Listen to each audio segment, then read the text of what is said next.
क्या अच्छे कर्म करने से हमारा भाग्य, नसीब, डेस्टिनी चेंज हो सकती है? बहुत से लोगों ने मुझसे ये क्वेश्चन पूछा है और आज इस वीडियो के जरिए मैं आपको समझाऊंगा कि क्या फ़र्क है अच्छे और बुरे कर्मों में। जब हम बुरे कर्म करते हैं, मान लीजिए आज मैंने किसी को थप्पड़ मारा, तो अगले जन्म मुझे उसी से थप्पड़ खाने आना पड़ेगा। वैसे ही जब हम अच्छे कर्म करते हैं, मान लीजिए मैंने किसी को दान दिया, किसी की मदद की, मान लीजिए मैंने 10 लोगों को कंबल बांटा, तो अगले जन्म मुझे उन्हीं 10 लोगों से कंबल लेने आना पड़ेगा।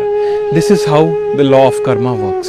इसीलिए संत कबीर, गुरु नानक देव जी, बुद्धा, महावीरा जैसे जितने भी संत या मैसेंजर्स आए, सब ने अपने तरीके से यही समझाने की कोशिश की कि हमने पिछले जन्म में एक फसल बोई थी और इस जन्म में हम उस फसल को ही काट रहे हैं, और इस जन्म में हम जो फसल बोएंगे उसे हमें अगले जन्म में काटना पड़ेगा। मेरे गुरु मास्टर जी कहते हैं कि बुरे कर्म है लोहे की हथकड़ियाँ और अच्छे कर्म है सोने की हथकड़ियाँ।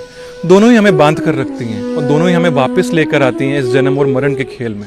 ये धरती, ये दुनिया हमारा असली घर नहीं है। हम यहाँ सिर्फ घूमने आए थे, ये गेम खेलने आए थे जिसे हम लाइफ कहते हैं, और हम यहीं फंस गए और हमें मुक्त होकर अपने असली घर जाना है। उसके लिए हमें कर्मों से ही उठना है, यानी ना ही हमें अच्छे कर्मों में फंसना है, ना ही हमें बुरे कर्मों में फंसना है। पर आप सोच रहे होंगे ये होगा कैसे कि हम ना अच्छे कर्म करें ना बुरे कर्म करें, यानी कर्म करें ही ना, हम सोए रहे हैं। पर ऐसा नहीं है। जब भी हम कोई काम बिना ईगो, बिना अहंकार के करते हैं, यानी ये काम मैंने किया, ये ईगो नहीं लेकर आते हैं, तो हमारा कर्म नहीं बनता।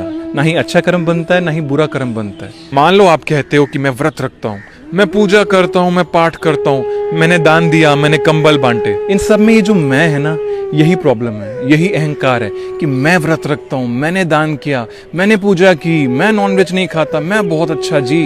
ये जो मैं है ना, यही हमारा ईगो है और यही हमारा बदकर्म बनाती है और हमारा जन्म अगला तैयार हो जाता है। तो चलिए इस अच्छे और बुरे दोनों ही कर्मों से ऊपर उठकर हम मुक्त हो जाएं और इसी जन्म में अपने असली घर, सचखंड, गोलोक, वैकुंठ, पारब्रह्म, जो भी नाम ले लो उसका, अपने असली घर पहुंचे।